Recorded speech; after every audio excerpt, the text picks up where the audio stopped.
ლევან ბერძენიშვილის წიგნს დიდი გასეირნება ლიტერატურაში. ეს წიგნი მოიცავს ლევან ბერძენიშვილის სტატიებს, ბლოგებს, წერილებს ლიტერატურაზე, წიგნებზე.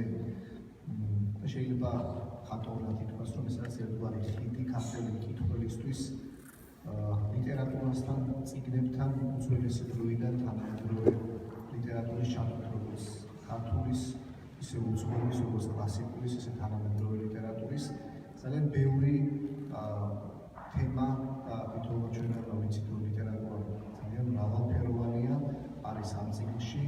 ბევრი პერსონაჟი ყავს ამ წიგნს და ამიტომაც ჩვენ გადავწყვეტეთ, რომ წიგნის ბოლოს თვის დაგვერთო ორი სახის საძიებელი პირთა ავტორების, რომელიც ამ წიგნში შესულია. უამრავი ავტორის შესახებ არის ამ წიგნში სტატიები, უამრავი ავტორ პერსონაჟი ყავს ამ წიგნს და ამასთან ერთად საძიებელი ნაწარმოებთა წიგნების საძიებელი. ანუ თქვენ თუ გადაწყვეტთ, რომ თქვათ ტექსტად წაიკითხოთ ეს ამბები, შეგიძლიათ ტექსტს მიყვეთ ნებისმიერი ადგილიდან და შეგიძლიათ თუ რომელიმე ფავორიტი ავტორი ამ წიგნი გაქვთ, ის იმ წიგნის შესახებ მოიძიოთ საძიებელში და იქიდან აღმოჩნდეთ შემდგომ ტექსტში. ერთი სიტყვით ძალიან მოსახერხებელი, საჭირო და სასარგებლო წიგნია ლევან ბერძენიშვილის დიდი გასეირნება ლიტერატურაში, რომელიც მოიცავს წიგნს, რომელიც თორცდების 3 წლის, 2 წლის გახდა ლიტერატურული პრემია საბას გამოჩვენებული წლის საუკეთესო ესეისტური ნომინაციის ესეისტიკის ნომინაციით და ეს წიგნიც თავიდან ბოლომდე შესულია ამ გამოცემაში და უამრავი წერილი, რომელიც შემდგომ დაიწერა ლევან ბერძენიშვილმა და თითოეულმა თქვენგანმა იცის, რომ ინტერნეტში გამოქვეყნებისთანავე როგორი რეაქცია, გამოხმაურებები და დიდი ინტერესი სდევდა ხოლმე თითოეულ ამ წერილს. მადლობა ლევან ბერძენიშვილის ამისთვის და ჟურნალ ლიბერალის მთავარ რედაქტორს ზურაბ ვარდიაშვილს მოგესალმებით. გამარჯობათ, მოგესალმებით. მე ზურაბ ვარდიაშვილი ვარ, რედაქტორი ვარ ლიბერალის. მე ბევრ დროს აღწევთ, რომ ვიცი ვის მოსასწრებელს ახლა მოსული უბრალოდ რეგულარულად გადავცემ სიტყვას და გავიხსენო ბრედბერის სენტენცია, რომ წაუკითხავ წიგნებს შეუძლიათ შურისძიება და არათუ შეუძლიათ მე ბოლო ხანს დავწმუნდი, რომ ისინი აუცილებლად იძიებენ ხოლმე შურს.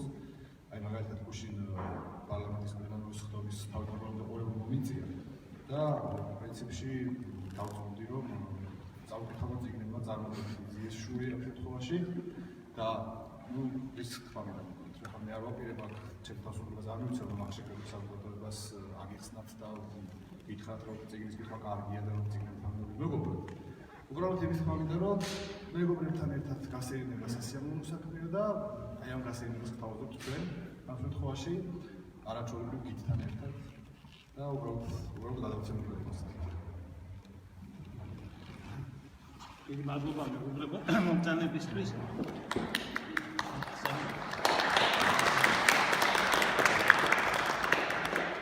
იყო დრო, როდესაც არის ასახსნელი რატომ არის საჭირო საერთოდ წიგნების გზა. ასეთ წიგნებსაც თავისი აზრი ჰქონდა თავის. არა. იო, ძალიან ახლოს. იყო დრო, როდესაც წიგნების გზა რატომ ამას ახსნა არ ჭირდებოდა. ცოტა გამოდიოდა წიგნები და მე მყავდა კითხვები მამა.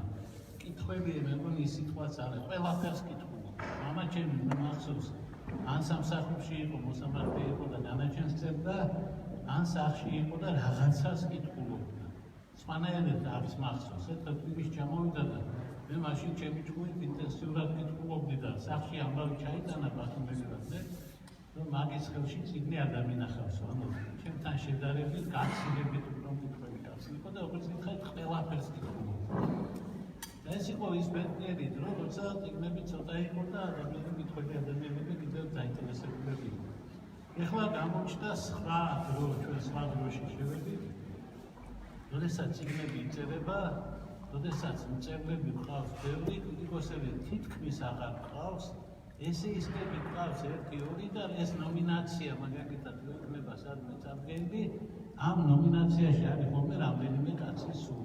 იმიტომ რომ ცოტა იცნება ასეთი ციგნი, რომელიც კითხველსა და ხალხურ ციგს შორის არის, სათუო ციგნია, საჭირო არის თუ არა გაჩვენა არის ის. საქმე ის არის, რომ ადამიანს არც უნდა სჭირდებოდეს ვინმე დამხმარე დიდ ლიტერატურასთან მისასვლელად. მაგრამ ასეც არ არის ხოლმე.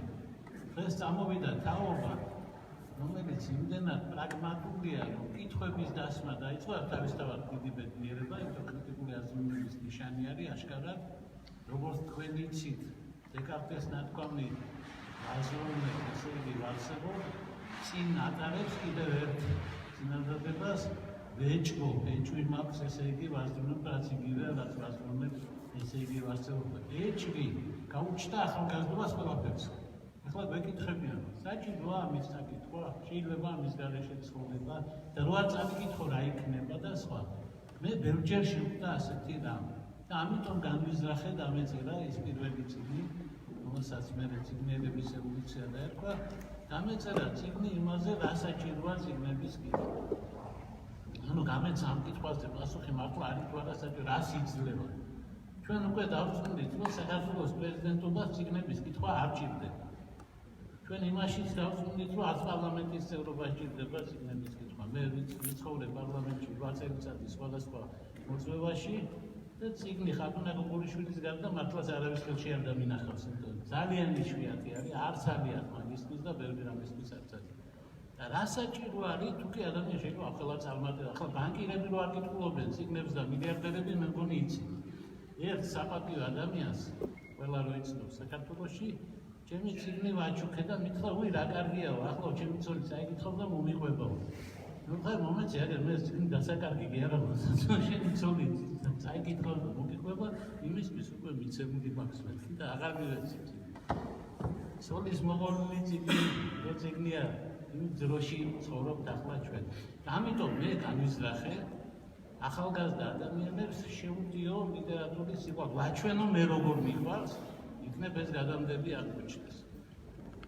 მე მგონი პირველ წიგნს ამ ნიშნები აღმოაჩნდა, რაღაცა ნიშნები აღმოაჩნდა, რომ წაიკითხეს ამ თვალით. იცით სიყვარული რო გადამდებია, მე ასე გეტყვით. ყავდა მასწავლებელი.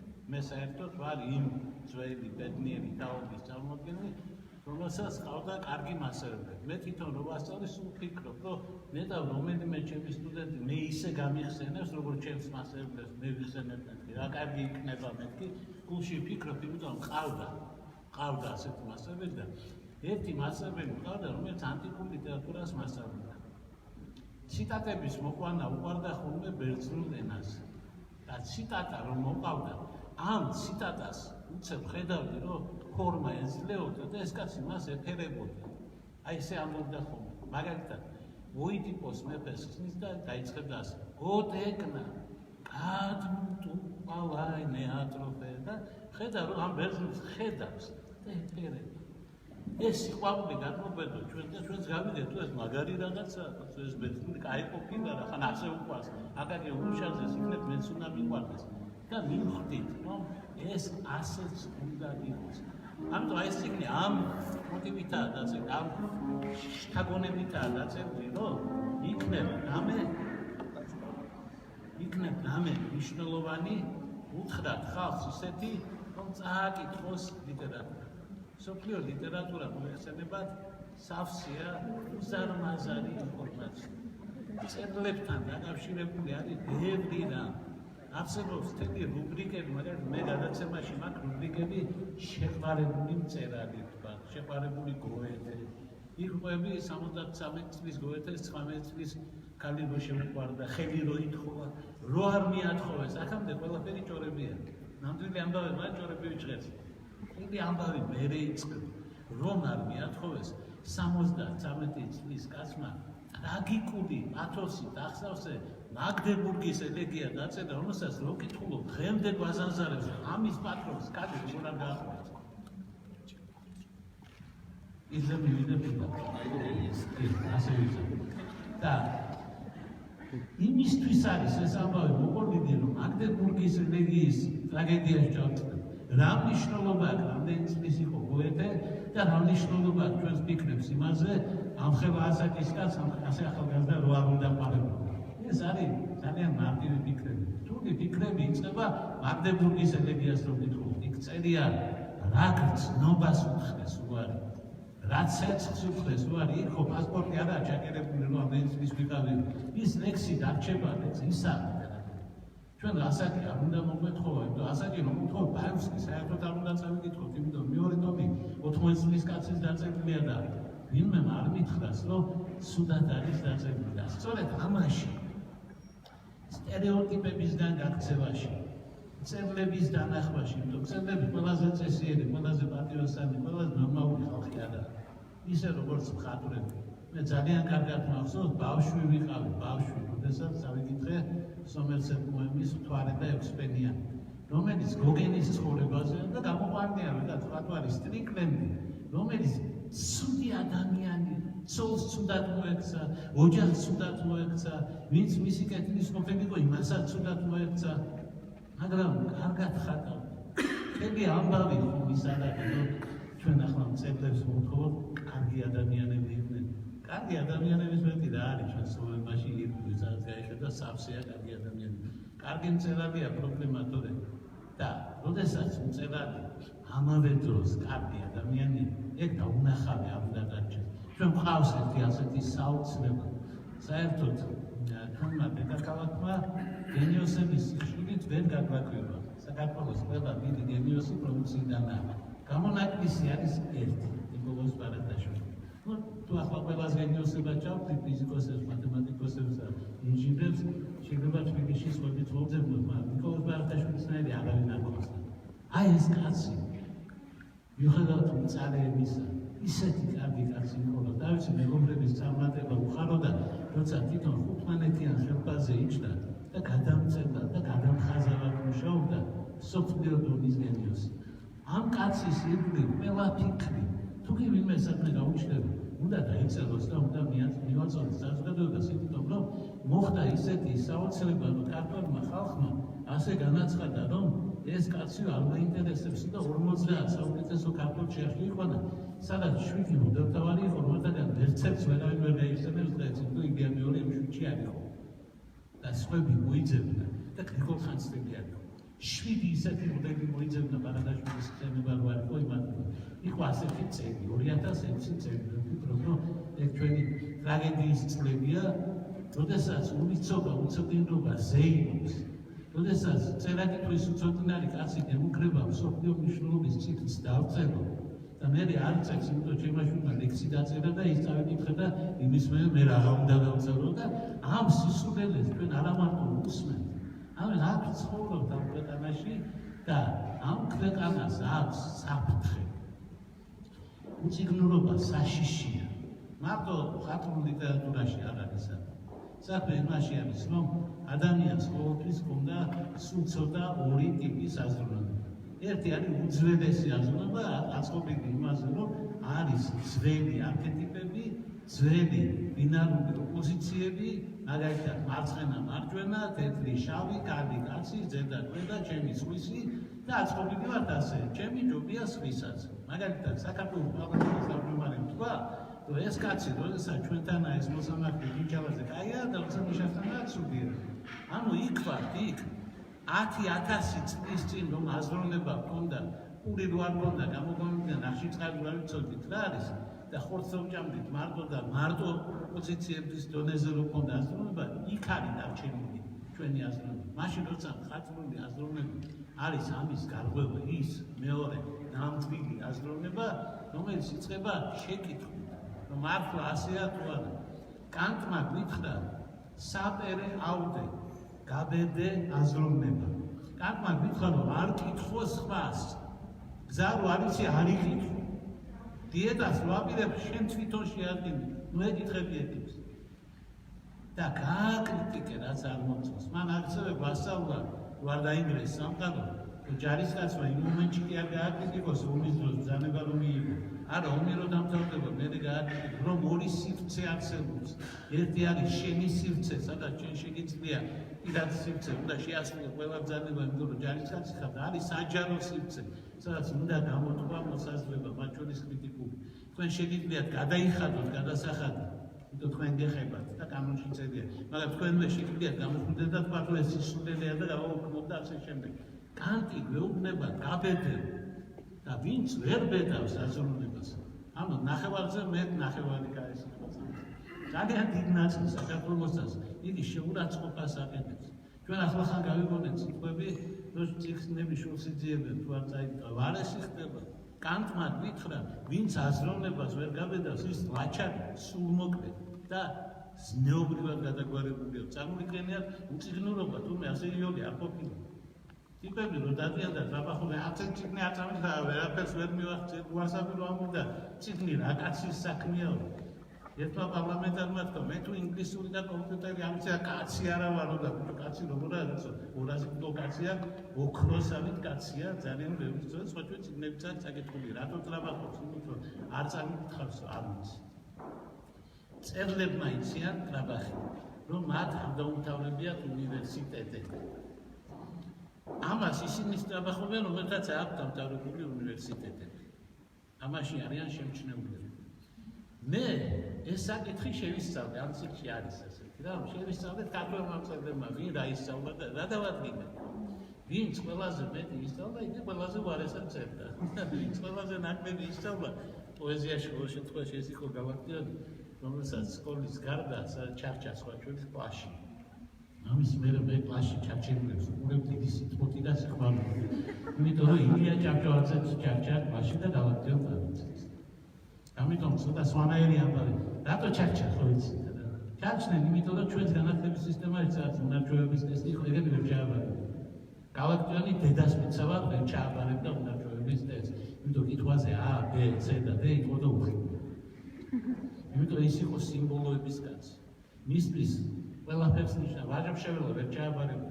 იმიტომ არცივი ნიშნავს ვაჟა-ფშაველას, არცივი ნიშნავს საქართველოს, არცივი ნიშნავს ნაციონალურ მოძრაობას, არცივი ნიშნავს ახლა უკვე ქართულ ოცნებასაც, იმიტომ საქცევის პირასაა ყველა.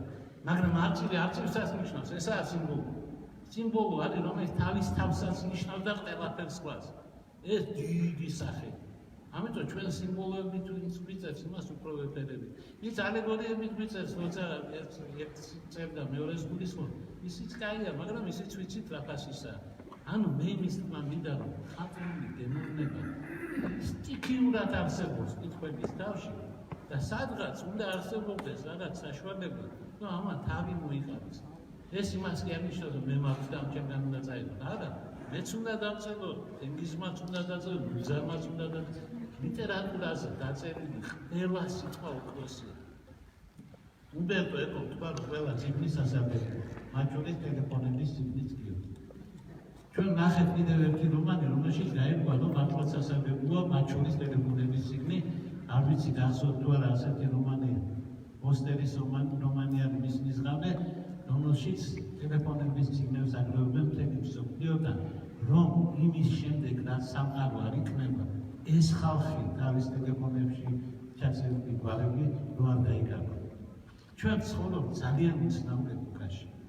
ნებარგოზე გიხსნათ, მე საიდან მოვდივარ და რა მოხდა ლიტერატურაში ამ წლებში.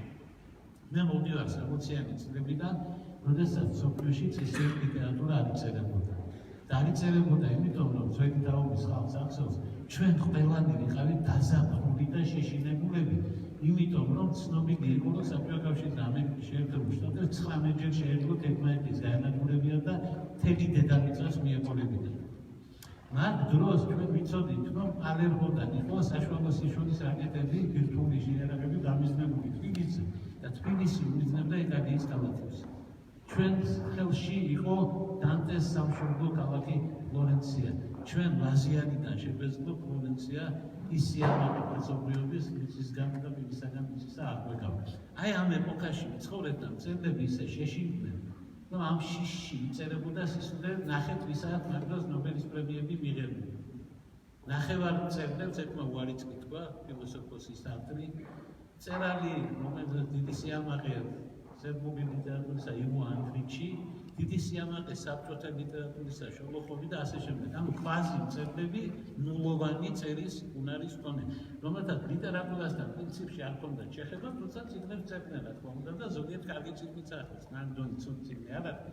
უბრალოდ ნობელის პრემია ბორხეს არ მიცეს, რა ხო, დიდ ხალხს არ აქვს მიღებული, არ აქვს მიღებული და ესეც საინტერესო. ჩვენ ვცდილობდით ესეთი რამეები შეგვესწავლოთ.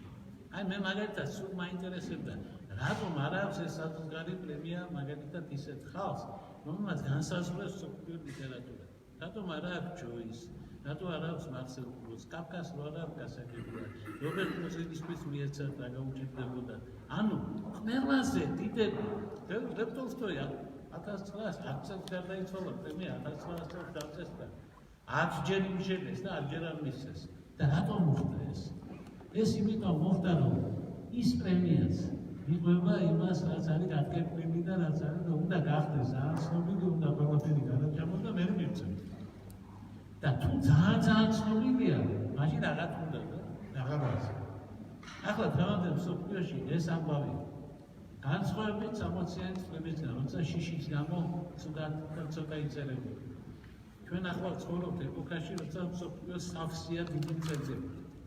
როდესაც როცა თქვენს რომ იშიგუროს მიენიჭა პრემია, ვერავინ ვერ თქვა, რომ აუ ეს ვის მიუწია, იმიტომ იშიგუროს პრემიის მიცემას წინასწარმეტყველებ რამდენი წელია. მას შემდეგ რაც ყველაზე დიდი ინგლისური წიგნი დაწერა. ეს კი არის 20 წელი გასული. ასე რომ ვინმე ბავშვს კი არ მისცეს.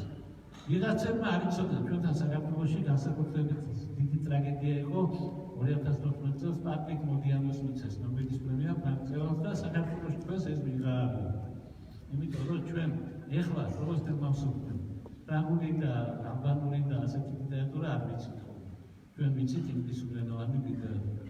ამიტომ როდესაც აძლევენ რომელიმე ინგლისურენოვანს არ გვიგვიც, თუნდაც იშიგურო იყოს და ვარიანო ინგლისურად წერს და როდესაც აძლევენ ვიღაცას ისეთ რომელიც აქედან არა ამსფეროდან გვიკვირს ძალიან ფრანგიც კი გაგვიკვირდა. ფრანგი რა თქმა უნდა გაგვიკვირდა მოგეცემებათ ფრანგებს ყველაზე მეტი ნობელის პრემია დედამიწის სულზე. ვერც ინგლისელები ეჯიბრებიან, ვერც ამერიკელები, დანარჩენები კი საერთოდ ძალიან მაგ რაოდენობაზე ლაპარაკიც არ 14 ნობელის პრემია. ბევრი რამ არის ისეთი, რომელიც ითხოვს ყურადღებას. ეს წიგნი იწერება როგორ, ახლა მე გეტყვით სათაურიდან დავიწყებ. დიდი გასეირნება ლიტერატურა, შემთხვევით ვქვია.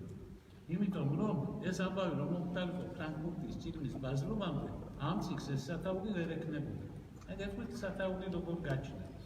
საერთოდ ეს წიგნი ასე იწერებოდა. მე მყავს მენეჯერი, მეგობარი, რედაქტორი და ასე შემდეგ გიორგი ჭეიშვილი. შესანიშნავი კარგი ახალგაზრდა კაცი, ენთუზიასტი და ძალიან შეყვარებული ლიტერატურაზე. მისგან ძალიან არის დავალებული ეს წიგნიც და ამის წინაწიგნიც. ის თავაზობდა მე თემებს. მე ვამუშავებდი თემებს. ეს თემები მიდიოდა ჟურნალ ლიბერალში, იქ იბეჭდებოდა. მერე ჩვენ ხედავდით ფიდბექს. მომდენი წიგნები ასე სწორად იწერება. რაც არ მოწონს, კითხვა სადაც ადაოა და რაღაცა, სადაც შეცდომაა, რაღაცა გამოასწორება. ან გაითვალისწინა.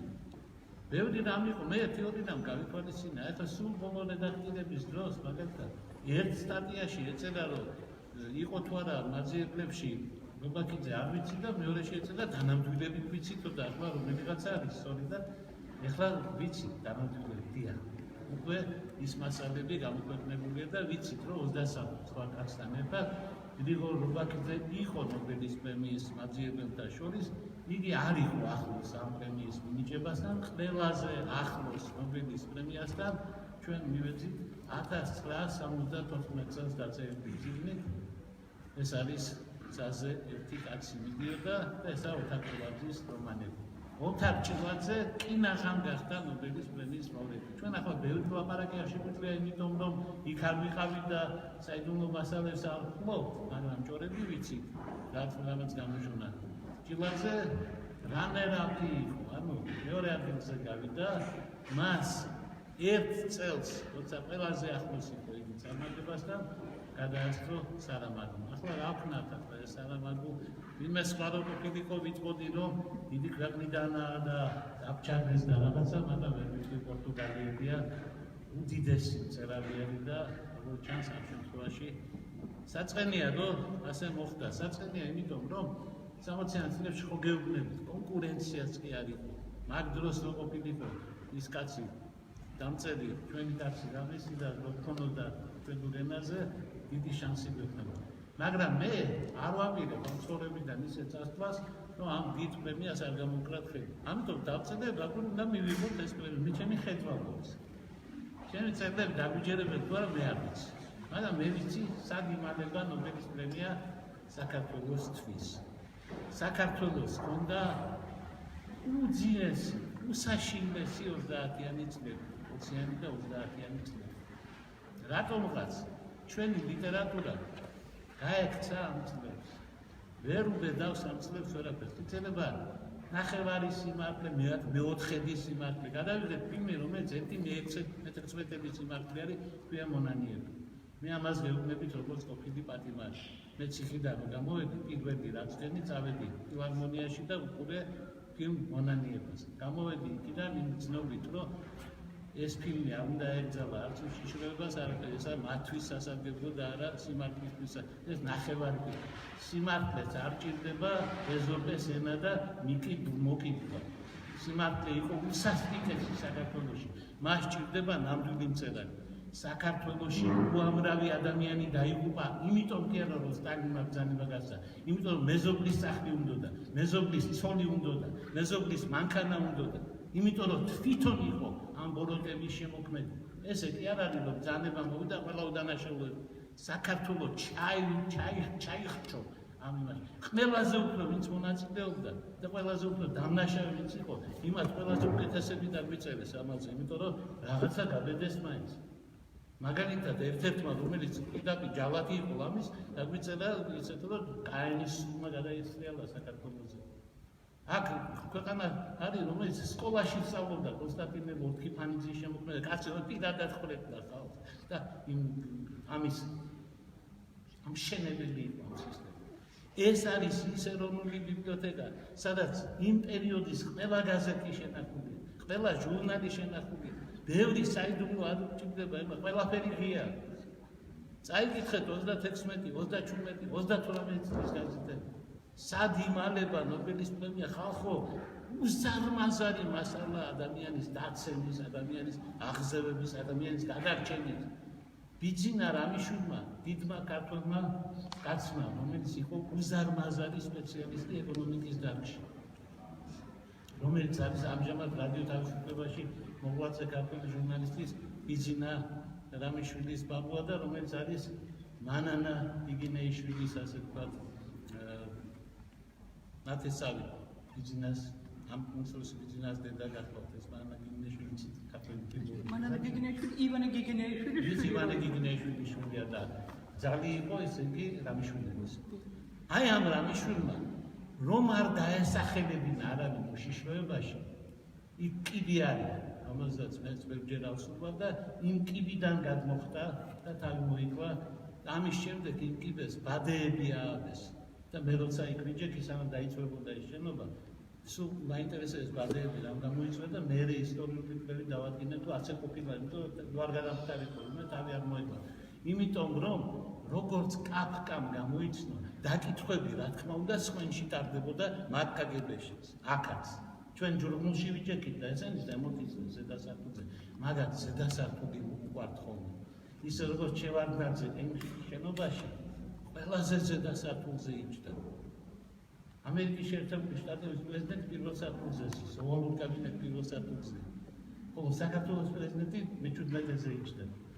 და სიმაღლეები გვიყვარს მოგეხსენებათ ისე ერთმა აქეთ მთაზე დაგვიდგა, მეორე იქით მთაზე ზემოდან დაგყურებენ. მესამე მითხრა რომ პრეზიდენტი ხალხთან უნდა იყოს, მაგრამ ცოტა ზემოთ.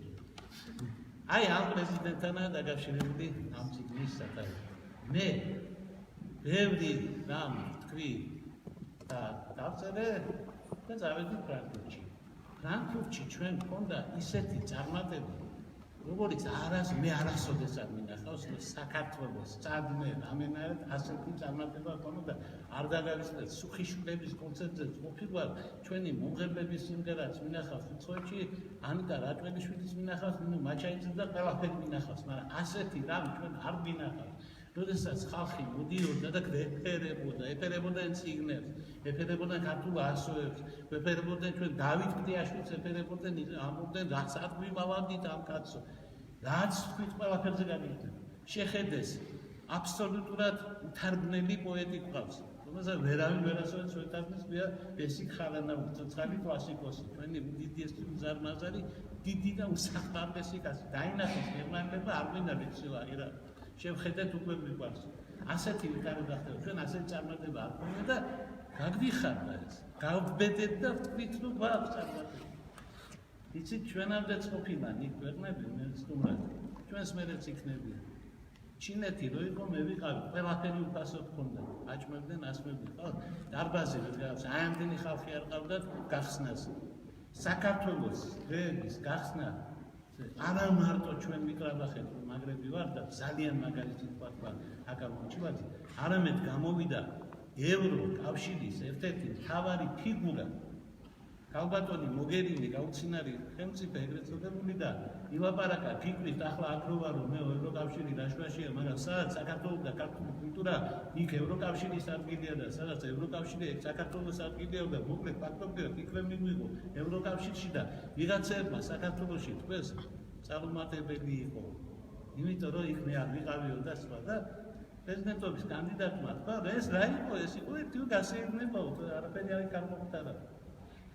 რაზეც გამწარებულმა მე დავწერე წელი დიდი გასეირნება იყო ესე იყო ჩემი და ქართული მწერლების გასეირნება ეს იყო ქართული კულტურის გასეირნება ჩვენ გქონდა სწორი კონცეფცია როგორც იქნა ერთხელ ცხოვრებაში სწორად პოლიტიკა ჩვენ ყოველთვის ვიდიოდით ხაჭაპური და რუსთაველი ანუ ჩვენ ყოველთვის სიძველეს ვაწვებოდით და ვეუბნები ნახეთ რა მაგრები ვიყავით და ისინი ვეუბნებოდნენ კი მაგრები იყავით მაგრამ ახლა რატომ მოგისმინო კაცო რუსთაველი კომპუტარია ჩვენ როგორც იქნა მივხვდით რომ უნდა წავსულიყავით დღევანდელი ჩვენი კულტურა დღევანდელი მწერლობა ჩვენი ბავშვები ჩვენი ახალგაზრდები ჩვენი ავტორები ნორჩები არიან 40 და 30 წლის ავტორები ისინი უნდა წამოვიდნენ თუნდაც 20 წლის და 25 წლის და ჩვენ ჩავედით ამ ძალით ყველა საკანკალებდა საქართველოში რომ ამით რა უნდა ვქნა და ამით ვქენით რა ვქენით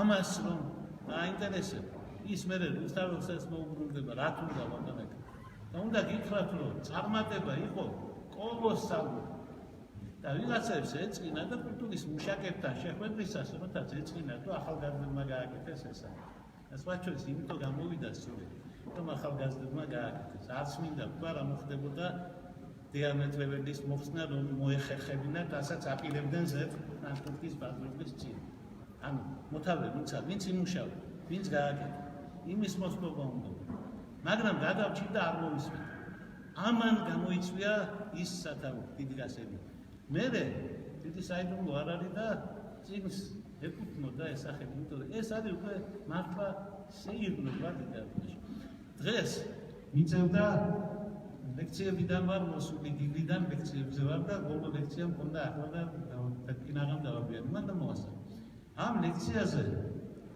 გზისობის ახსნა მომიხდა თანამედროვე აზროვნებაში ვკითხულობ ახლა ორი ლექცია მქონდა გზისობა უნდა აუხსნა და ხო ვიცი რომ სკოლაში სწავლობენ ბავშვები ქართული ენისა და ლიტერატურის მასწავლებლები ყავთ გაიყვა და ეს მინდა დიდი საიდუმლო არა რომ ქართული ენისა და ლიტერატურის მასწავლებლების დიდი ნაწილი პროცენტებს ამეთქვი ენას არ ასწავლიან იმიტომ არ იცი ასწავლიან ლიტერატურას ენის პრობლემა გვაქვს ამიტომ სტუდენტები მოდიან ენა არ იცი გზისობა ასახსნელი გახდა არ იცის რა არის სკოლაში უნდა ესწავლება არის ეხლა უხსნი აი მაგალითად გავრეცხე მეუბნებმა და დავრეცხე თქვი განსხვავება ერთმა ბავშვმა მისცა გავრეცხე ნიშნავს გულმოდგინე დავრეცხე ისევ რა არა მეუთხარი აბა რაღაცა როგორ არ დაიბადება ასეთი კაც ქართველები ვარ თქვენი ენა მაგრამ როგორც იქნა ერთმა თქვა დავრეცხე ბევრს ნიშნავს მე მეუთხარი ეგაა გზისობა აი ეგა თანამედროვე აზროვნება რა არის თანამედროვე აზროვნება უყურეთ როგორ თქვა დეკარტმა თავისი სიტყვები მან თქვა ლათინური მარჯოს ბრწყინვალედ იციან მოგესალმებით მეცნიერების ზენა და მან თქვა ასე cogito ergo sum cogito cogitare არის ზნა აზროვნებ ხოლმე გზისობითი ზნა. მან კი არ თქვა კოგეო ვაზრონი, მან თქვა კოგიტო ვაზრონი ხო. მანამდე თქვა ეჭვი მაქვს კი არა დუბიო, არამედ ეჭვი მაქვს ხოლმე, დუბიტო ვეჭვობ ხოლმე. ეს ხოლმე არის ყველაფერი. თანამედროვე აზროვნების მთავარი ნიშანი არის გზისობა, სიხშირე, მიდგომ-მოდგომობა, ის, რასაც თავის დროზე ერთმა დიდმა კაცმა უწოდა მელიის სინდრომი. მოგეხსენებათ, მე ძველი სამყაროს სპეციალისტი ვარ, ანტიკურის და მიხარია ძალიან, რომ გვარი შესაბამისი შემდგა საბერძნეთში რომ ჩავდიოდი. ჩემს წარსადგენას ულებნობდნენ ემინომულოსი არისო, ბერძენის შვილი არისო და იმათ მოხარობდა ძალიან. და მე ამიტომ მე რომ ბერძნებზე რაღაც ვამ, ძველებზე უფრო მიჯერებდნენ, ვიდრე ჩემს მასწავლებლებს. რასაც უარა ასეთი გვარი. ხო და იქ ამ საბერძნეთში იყო არქილოკოს პაროსელი, დიდი პოეტი. სხვა შორის პირველი ლირიკოსი პოეტი კაცობრიობის ისტორიაში. უკაცრავად ვერ გავიგე. არქილოკოს პაროსელი. კი. ხო, არქილოკოსი. ადრე არქილოკეს ვეძახდით, მაგრამ ახლა ვცდილობთ სახელობითებით გადმოვცეთ ბერძნული სახელები. და იმ მოსებს ახლა ვამბობთ ალექსანდროსი. ალექსანდრეს ნაცვლად. სხვაგან გვეხმარება სხვა შემთხვევებში ბერძნულში და ერთი პრინციპი გვიძრება. ხო, მოკლედ არქილოკოს პაროსელი არის კაცი, რომელმაც პირველად გაბედა და თქვა ასეთი რამ. მომიდან მოვდივარ, ფარი გავაგდე ბრძოლაში და გამოვიქეცი. ფარს კიდე ვიყიდი, სიცოცხლეს ვერა. ეს უფრო და აღმაშფოთებელი იყო, რომ ომში შეხვედი უნდა მოვკვდე, ეგაა ცნობილი მაგლოს, მაგრამ ეს პირველი არის, რომელმაც თქვა, რომ მე სხვანაირად ვფიქრობ.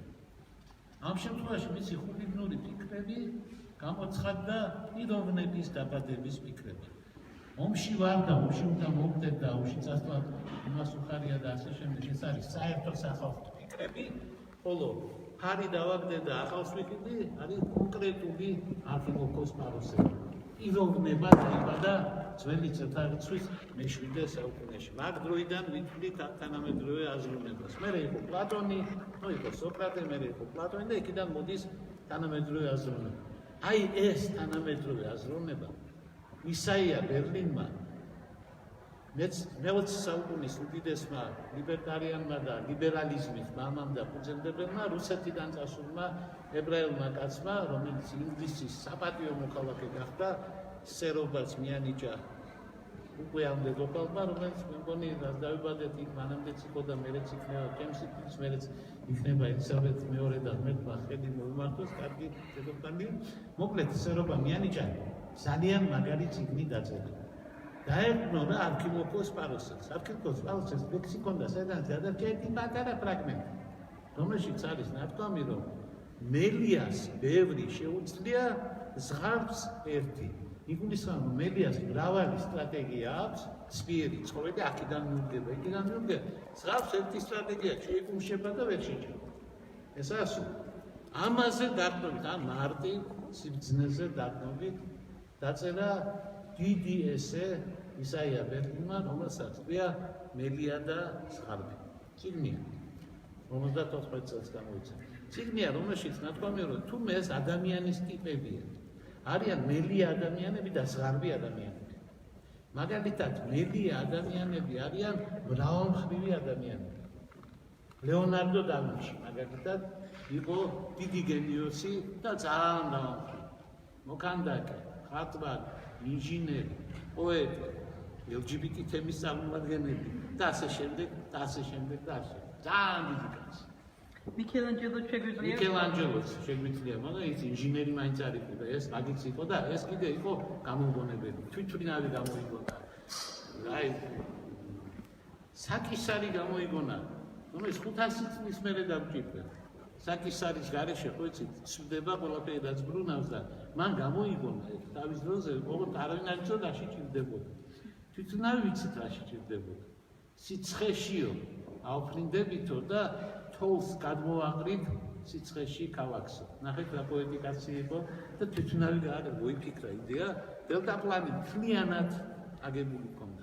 ანუ მოქმედი მოდელი გააკეთა. დიდი გენიოსი. მაგრამ ამავე დროს არსებობს კაცობრიობის ისტორიაში ზღარბები, რომელთაც მარტო ერთი იდეა აქვს.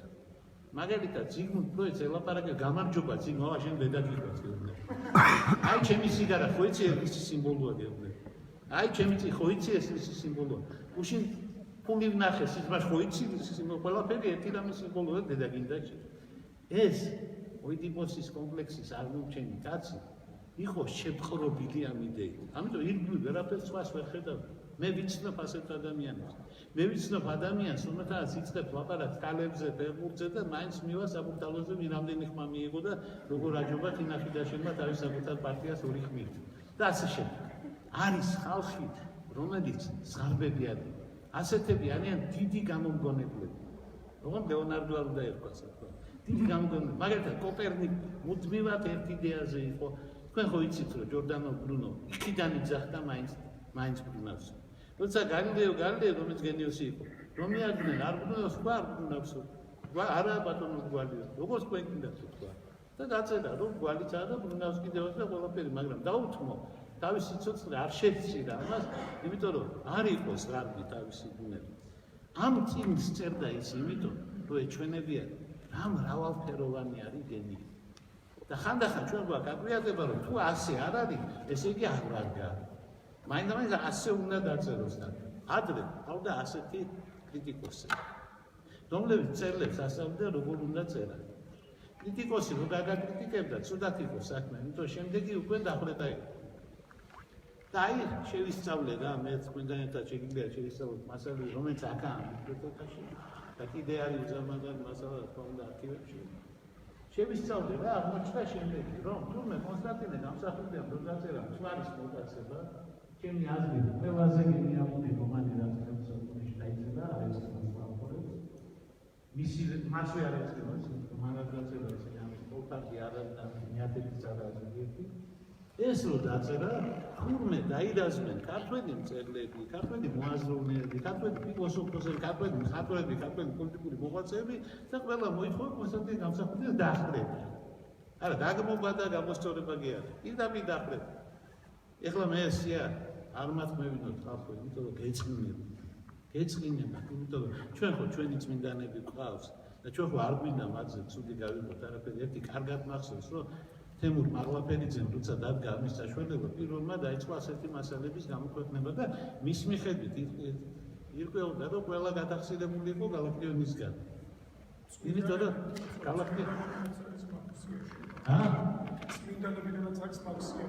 ვინ ჩვენ წმინდანებად მივაჩნია ქართველი წერლებიდან და მოაზროვნეებიდან. არა, წმინდანები არა. არა, ეგეთები არა. ისე ერთი წმინდანი წურებია, მაგრამ არ არის. ბევრმა თუ კი ვინმე გაგიგიათ, ყველა თანახმაებო. გალაქტიონს არაფერი არ აქვს და კოლექტიური წერილისთვის არ მომწერე ხელი. ამ შემთხვევაში არა, სხვა შემთხვევებში მაგრამ ბევრზე ხელმოწერა. ამ შემთხვევაში დაწყებული ასე ვთქვათ სისფერკანწელებით, გაგზელებული მიხეილ ჯავახიშვილით, გაგზელებული გენოფიკოძი ვინც გინდა, ყველა თქვა რომ ეს რა თქვა, ეს რა ქნა, ეს როგორ შეიძლება კუკაშვილმა ბიჭმა მამა მოკლას, ეს ვინ არის, ესაა მტერი, ესაა ქართველი ნაციონალისტი, ესაა ფაშისტი, ესაა ის შეგვიშინეს კაცი და გაგვიქციეს ისტორიაში და დაიწყო ისტორიული რომანების წერა და გოეთე ცხოვრების რომანი. თარგმნა დაიწყო და კონსტანტინე გამსახურდიას რა ტიპის მწერალია, გოეთე რო თარგმნა რა გასაკვირია, მაგრამ ახლა ის რო თარგმნა დასავლეთის ფრონტი უცვლელია, ანუ კრამერის, ანუ რემარკის ნაწარმოები რო თარგმნა, ცოტა მოულოდნელი იყო, არ იყო გამსახურდიას ავტორი, თომაცმანი რო ეთარგმნა კიდევ ეს. მაგრამ ყველაფერზე წავიდა, უნდა დაეხვითა. 3 ტომი ბელადი დაწერა. მერე დავიწერა ეს საშინელება სოფლის მეურნეობის განვითარებაზე, ვაზის ყვავილობა და ასე შემდეგ. მოკლეს მწერალი. თქვენ იცით, რომ არსებობს შესანიშნავი წიგნი მწერლობის მოთმინიერება.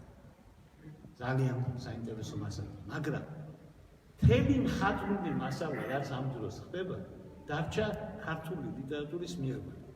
ახლა მე რო წიგნში ერთ გვერდზე რაღაცას ვახსენებ, თქვას არ მნიშვნელობა.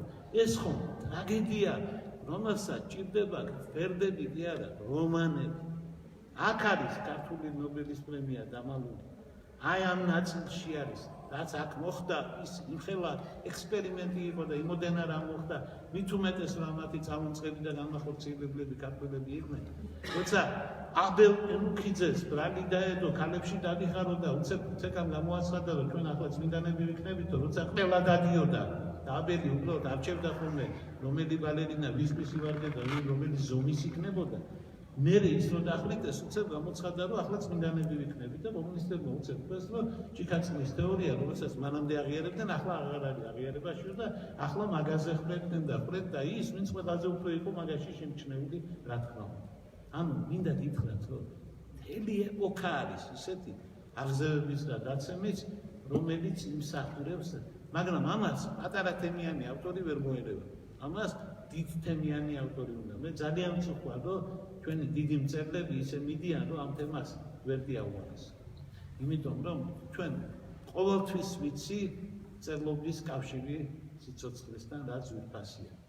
აი იქიდან ვიცი 60-იან წლებში რომ ვერ იწერებოდა, იქიდან ვიცი რომ რა ცხოვრებაც არის, ის ძალიან სერიოზულად განსაზღვრავს იმას, თუ რა დაიწერებოდა ჩვენმა ქვეყანაში. 70-იან წლებში თუ ვინმეს ახსოვს, დაიბადა ახალი ენთუზიაზმი.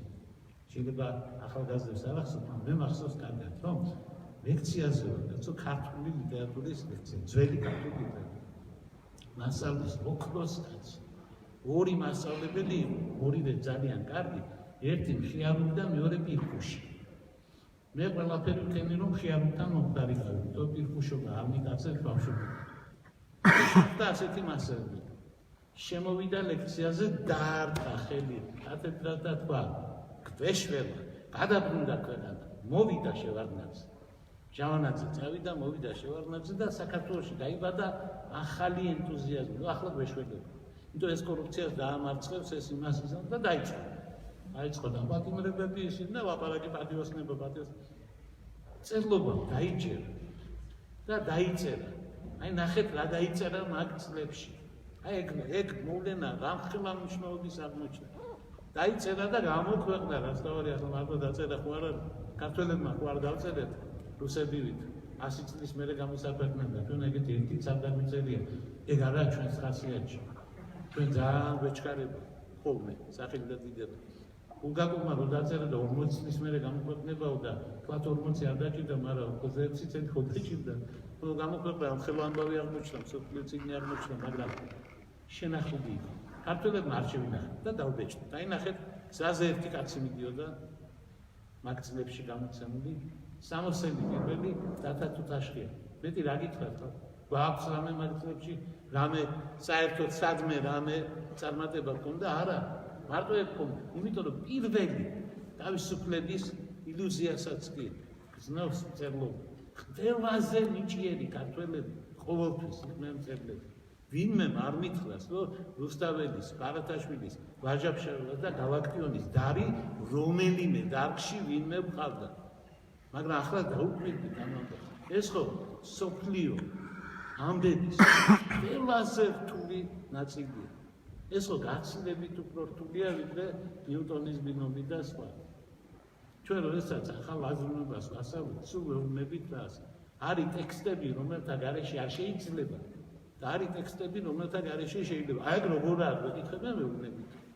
ვეუბნებით დანიელად არის.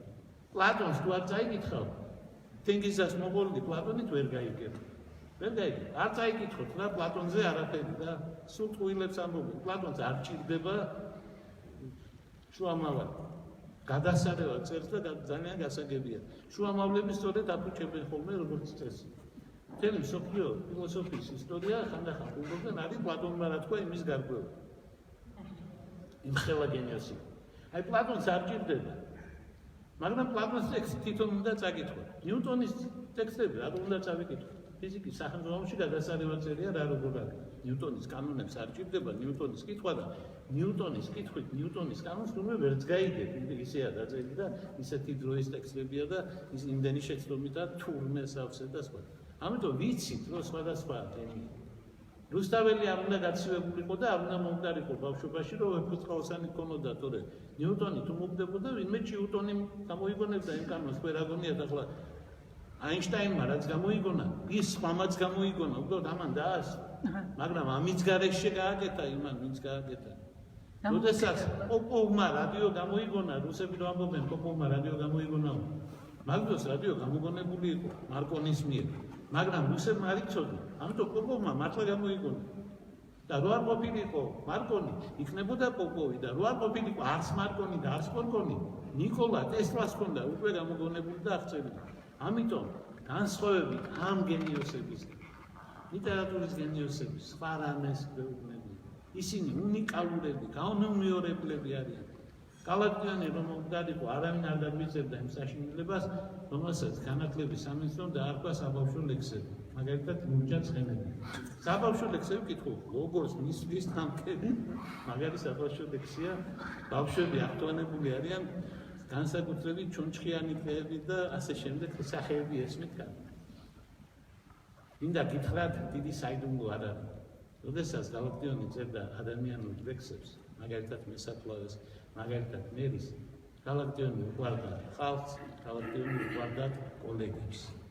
როდესაც კალაკტიონმა თოვლი დაწერა, ხალხმა კიდევ უფრო შეიყვარა, კოლეგებმა შეიცვალეს.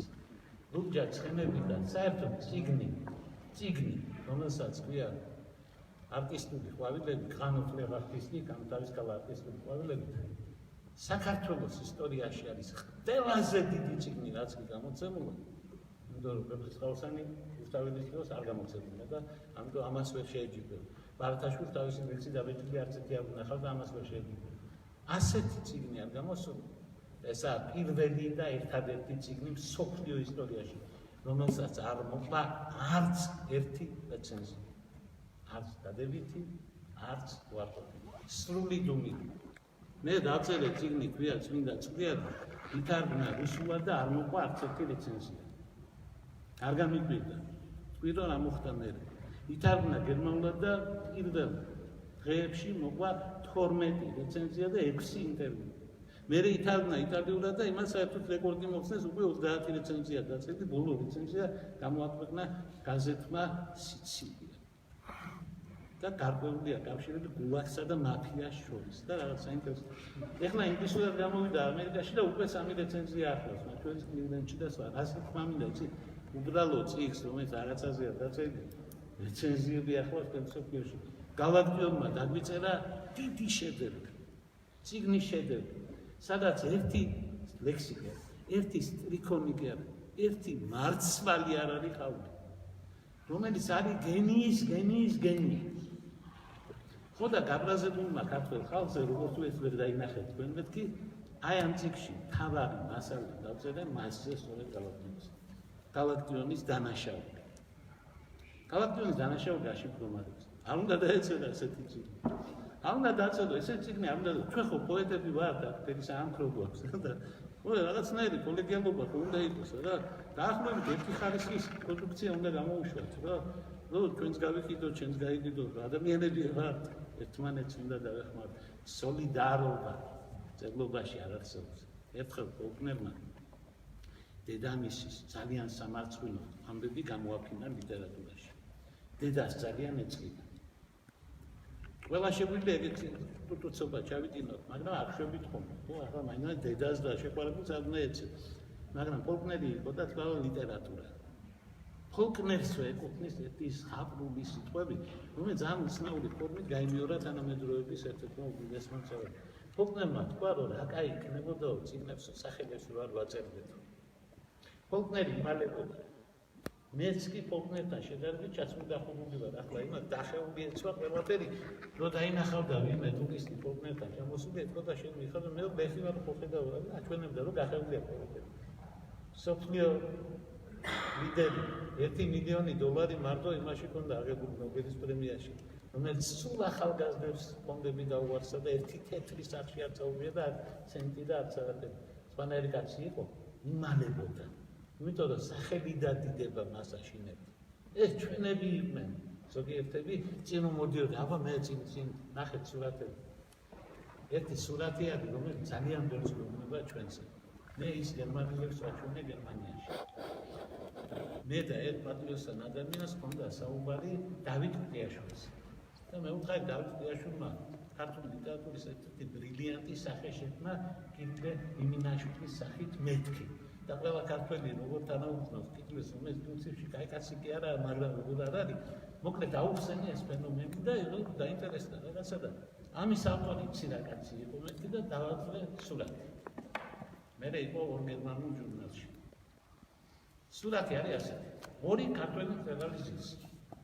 ერთი ზის ისე როგორც უნდა იჩნდეს ღმერთი. ზის უკტავი ღმერთი. აი ასე ზის. აი ასე. კონსტანტინე გამსახურდია ძეგლი რო დგას, მაგ სურათითა შთაგონებულა ასე რომ ზის. ესაა კაპიწერეთი. ზის როგორც ღმერთი. ხოლო გვერდი მოგზაურებული და კაცი ზის ისა დავითიაში. ამან დახედა და თქვა, ესაა ხო დავითიაშვილიო? ეს გაჭირებული. არა, მეთქა, ესაა აი დავითიაშვილი. პოლკოვნიკის ეპოლეტები გაჭირებული პატარა რიგით პატარა კაცი. ჩვენი უსაყვარლო უდიდესი ქართველი მწერალი, რომელიც როდესაც აზრო გადის და გადის მით უფრო ხდებით ნამდვილი რა არის. თქვა ჩვენის ჩვენი დრო კიდე მიგვაბრუნებს, მაგალითად ლავრენტი არდაძიანის. ჩვენი დრო მიგვაბრუნებს იმ სახეებისკენ, გაჭრების, აი როგორ გითხრათ, ჩვენს ნაუცები არ შეგვიქმნია მაგალითად, მაგრამ არა ადამიანი ვაჭრები ჩვენ დავხატეთ. და ეს ვინ მოვიდნენ მე ხელისუფლებაში. ეს არა ადამიანი ვაჭრები. და ეს საინტერესო გახდა, რომ სადმე კი არის კარგება ეს. ეს ყველაფერი თავის ადგილას ქმნის. ერთ სიტყვით ამ ციკლს რომ წერდი, არ მეგონა რომ ციკლს წერდი. ისევ ისეთი ფოკუსი გამიკეთა მე გამოცემობამ და ჟურნალ. იმიტომ რომ მე მეგონა რომ წერდი ბლოგებს და ჟურნალი ლიბერალი, სადაც დაბეჭდა მიხარია მარტო იმიტომ რომ საქართველოში ილია ჭავჭავაძის თქვეს ის ლიბერალი ბურთივი გვალიო, მეც მიხარია ლიბერალური და ბურთივი წინგვალესაც შეეხება, როცა გინდა მაშინ გავხდები ეგეთი მithumetă ბევრჯერ ყოფილი გქონდა და პრობლემა არ აქვს. ილია ჭავჭავაძეს მინდოდა სიტყვა მეთქვა. მინდოდა რა სიტყვა მეთქვა, იცი? ილია ჭავჭავაძე არის პოეტი, ილია ჭავჭავაძე არის ერის მამა და სხვა და მინდოდა მეჩვენებია საიდან გახდა მამა, ჩვეულებრივ ხო ადამიანები ჩვენ მამული შილები ვართ. ვინმე რომ მამა იყოს, ეგ ხო ძალიან იშვიათი ამბავია. ამას დაუფიქრდი და ერთი პატარა საიდუმლო აღმოვაჩინე ჩემთვის და წიჩი დავწერდი და ახლა რა ვიცი საიდუმლო არა. საქმე ის არის, რომ ილია ჭავჭავაძე ვიღაცის მემკვიდრეა ამ საქმეში. ხაჩატური ჩაცული არის, ой, მიში დედა. ბატონო? მიში დედა, მაგრამ ხაჩატური ჩაცული. ეგ ნამდვილი ამბავია კი, მაგრამ ილიას მაგან არ შეუშალა ხელი ერის მამად ჩამოყალიბებული. არა, მე სხვა რამეს ვამბობ, რატო არის მამა, რატო არა შვილი კაცო, შვილებსაც ხო უყვართ. აკაკი ამბობდა შვილი ვარო, ის ამბობდა შვილი ვარო, ყველა ამბობდა შვილიო და ილიამ თქვა მამა ვარო. საიდან მოდის ეს და სხვა ჩვენს მოიქცა როგორც მამა. მაგალითად, შვილები მშობლებს ასეთ საყვედურებს ილიამ რო ჩვენ ვიქცა არ ეუბნებიან. ეგ მამაშვილი ლაპარაკი იყო, ხო, ბედნიერი ერი კაცი ადამიანი მამის პოზიციიდანაა დაწერილი, რომელსაც შვილი უყვარს, მაგრამ სიმართლეც უნდა თქვას და ასწავლე. ანუ მატეო ფალკონეა ფაქტობრივად, რა, ვინც საჭირო არა დავხოცავს უყვარს. კაცრი მამა.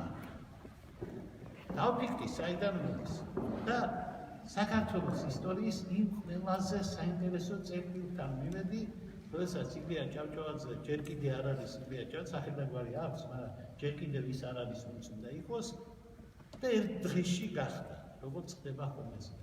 გახსოვთ თქვენ ეგ ამბავს.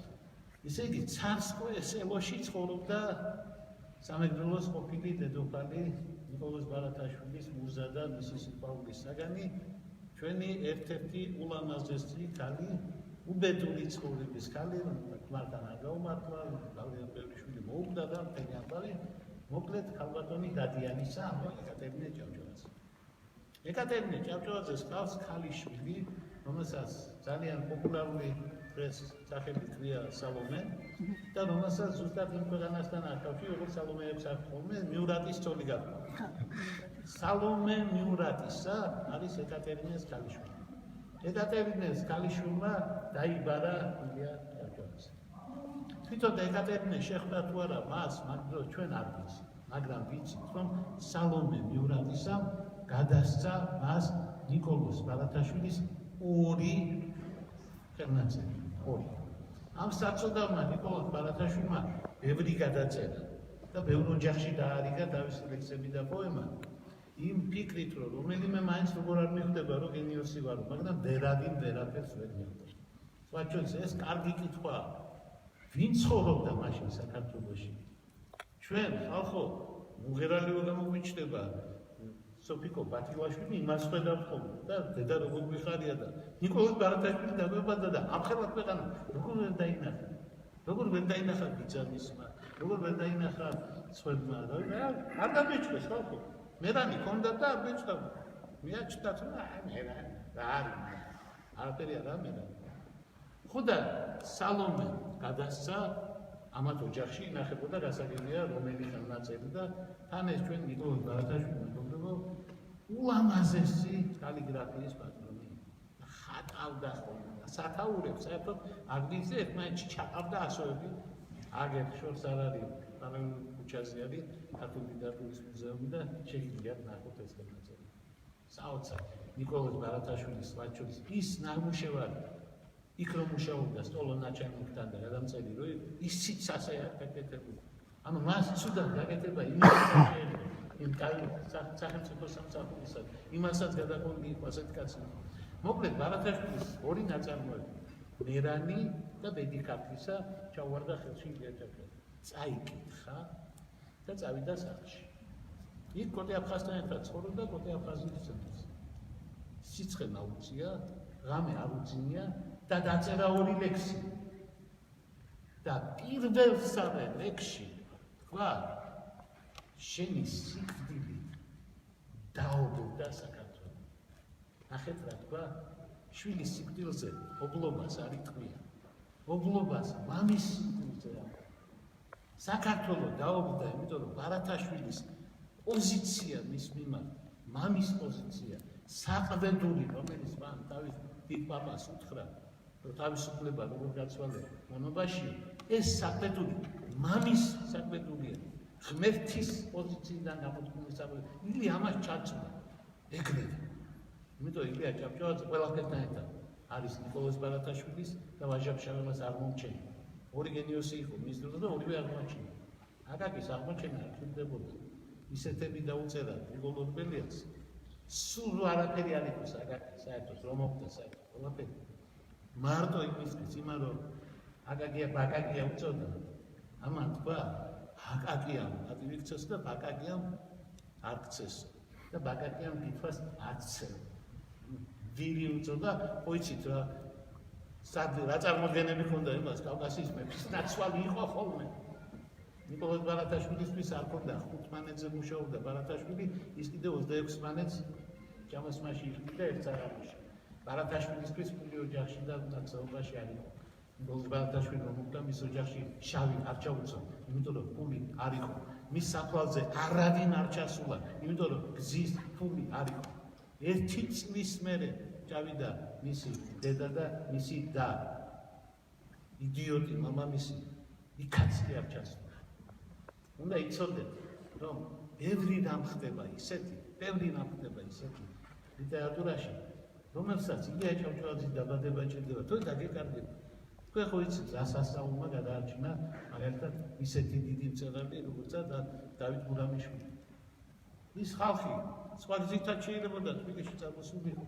შემთხვევით რომ არ გაევლოთ, მიგდოროჩი ხო დაგვეკარგებოდა. იქნება ასეთი კიდია და კარგი. ხანდახან რა აღმოაჩენენ ხოლმე რაღაცას. აი 2 წლის წინ გილგამეშის 20 სტრიქონი აღმოჩნდა. ნუ ფუნდამენტურად შეცვალა წარმოდგენა ამ გენიალურ პოემაზე. გილგამეშიანი? დიახ. ხო, ერთ-ერთი თარგმანი ხო ზურაბ კიკნაძესაც. ერთ-ერთი. ძალიან კარგი თარგმანია პატრონი ზურაბის და ახლა აღმოჩნდა ახალი ფრაგმენტი. რომლის მიხედვით ირკვევა, რომ ხუმბაბა რომ მოკლეს, ამას ნანობენ. რომ ბუნებაში წესრიგი დავარღვიეთ ჩვენო ეკოლოგიური. წარმოიდგენიათ, რომელიც საუკუნეა აზია ლაპარაკი. ანუ მე ის თქვა მინდა იცით, რამდენი რამ იკარგება შემთხვევით. ნიკოლოზ ბარათაშვილის დაიკარგებოდა ილია რო არ ყოფილა.